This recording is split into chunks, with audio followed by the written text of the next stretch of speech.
Nasa Mayo na kami at malapit na matapos ang aming springtime. So, araw-araw nagdidilig at saka nagtatanim para tuloy-tuloy ang mga ganda ng halaman. So, katulad nito, alam nyo, pag unang flowers nito ay kukunti lang ang dahon. Pero ngayon, ayan sila. Lumalaki. Hindi ko mapabuhay yung kanilang sanga. Gusto ko siyang i-propagate, pero hindi siya mabuhay. Kaya ganyan lang. Gusto ko sana 3 para isa dito. Hindi naman nangyayari. Saka ayun, mga prutas. Dito tayo sa... Ito ay sa backyard garden ko ito. Puno na ng mga halaman, but I need to buy more plants kasi area na ito parang kulang pa rin. Doon okay na doon, pero dito sa area na ito kulang pa. Yan, ang bulaklak nito ay parang hydrangea pero mga pino. Ang ganda ng mga dahon. So, namumulaklak ulit ang aking mga hydrangea. Kung minsan kasi hindi yan sila magbubulaklak kaya lang naisipan kong lagyan ng fish fertilizer at ayan, ang ganda ng tubo nila. Sanado, kumuha ako ng isa, tinanim ko ulit kasi ang dami nila. Saka ito, isa pa rin ito. Alam nyo guys, ang ginawa ko noon kasi yan, sobrang dami yan siya na hydrangea. So nilipat ko yung isa dito. Kasi ito hindi ito hydrangea dati.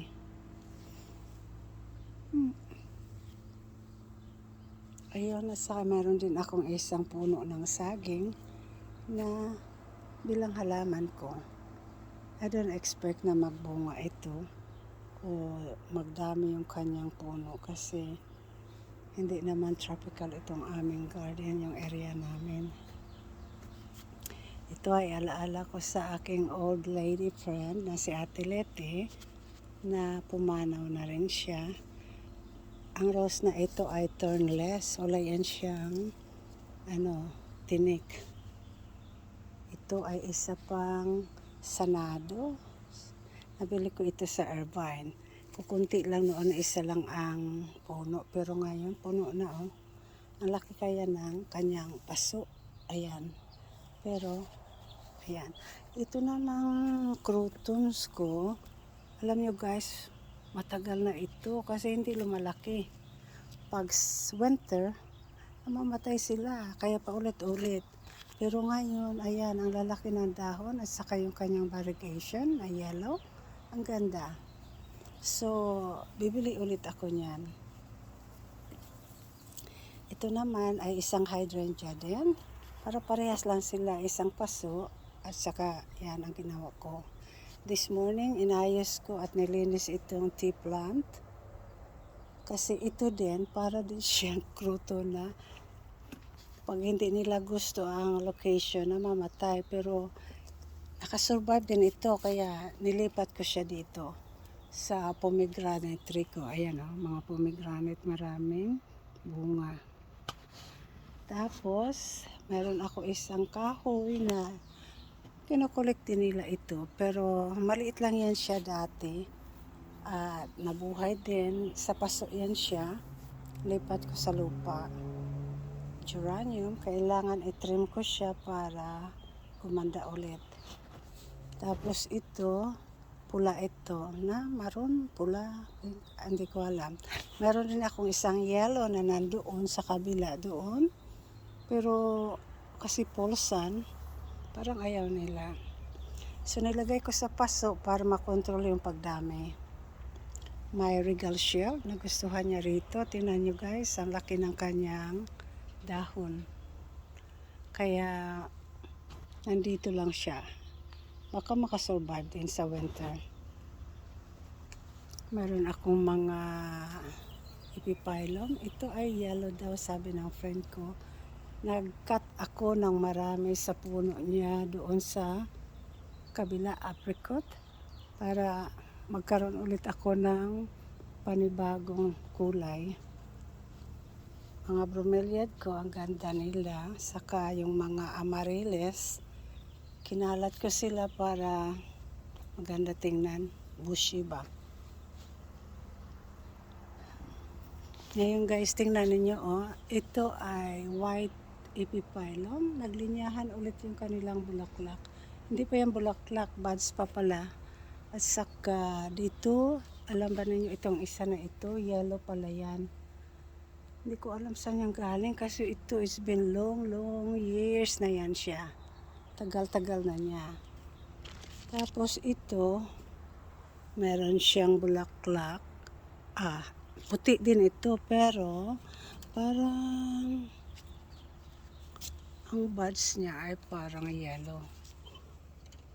Ayan Pero alam ko puti ito And then ito naman, naglinyahan din yung kanilang bulaklak. Mayroon na rin siyang malalaki na bukong. At saka ito, pero ito ay puti.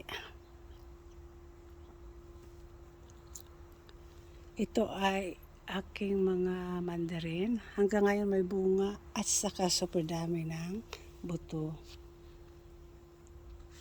Nilagay ko sila rito. Mga clivia. Tingnan nyo yung clivia. Ang ganda ng tubo pero walang bulaklak.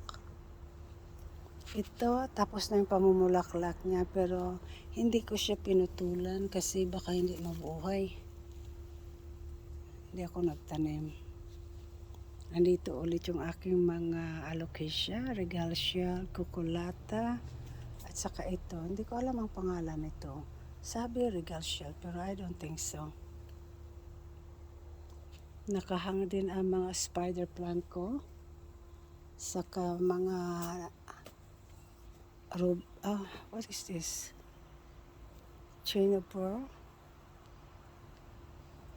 Ayan. Saka mayroon din ako mga missing June na variegated.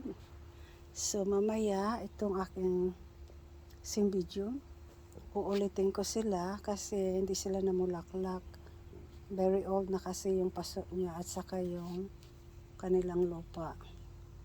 Ito naman ay aking isang maple tree na more or less mga 20 years na ito.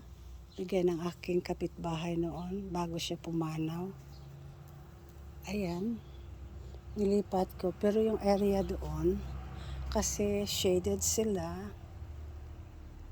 hindi mabuhay mga halaman doon. Kaya hahanap ako ng shade na halaman.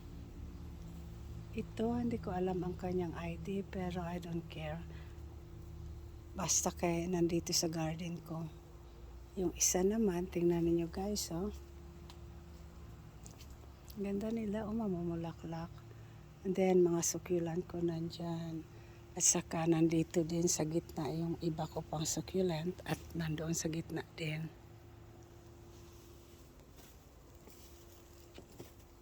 Marami akong succulent guys. At saka yung mayroon pa akong mga ruby necklace. Namumulaklak pa sila Kaso lang, yung slug, kinakain nila. Kasi late na sila namulaklak. Ayan. Ito ay isang amaryllis. Nagkaroon ako ng mga bunga para hindi na ako bibili sa ganitong klaseng kulay. Ayan. Saka yung aking loquat. Loquat. This is loquat guys. Nakapaso. Kaso lang hindi siya tumataba. Kaya naisipan kong tanggalin at itanim sa lupa.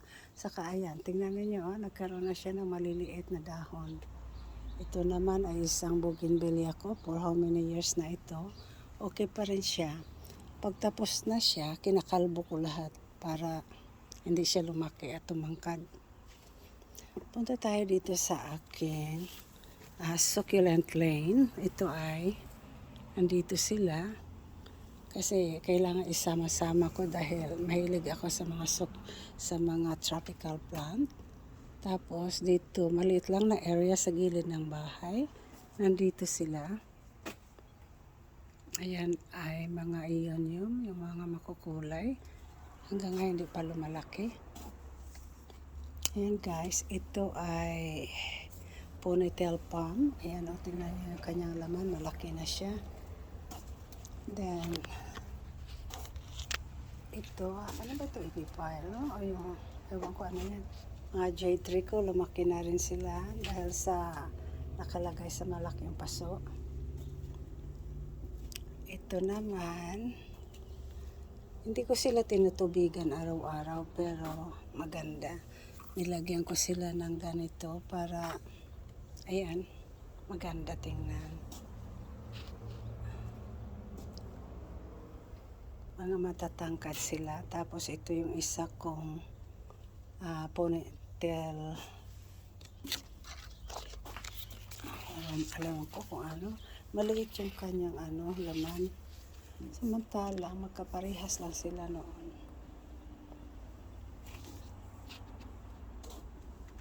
Tataba nila. Nilagyan ko sila ng fish fertilizer kaya ang ganda nila.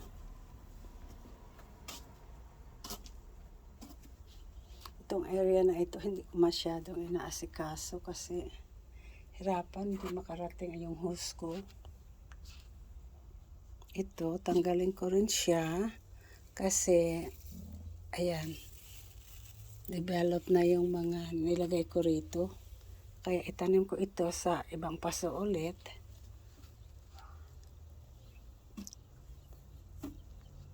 Hindi yata ito nadiligan kaya ganyan ang itsura. Pero mamaya magdilig ako kasi marami pa kaming gagawin. So, ito yung aking succulent party na nandito. Puro succulent. Ito lang ibang halaman kundi puro succulent lang talaga sila. May lamok. Okay guys, ito hanggang dito na lang. Hindi ko sa inyo maipakita ang aking area, mga ko ganito. Kasi marami puno ito ng halaman yung pergola ko. Alright, sana you like it. Thank you so much. Bye.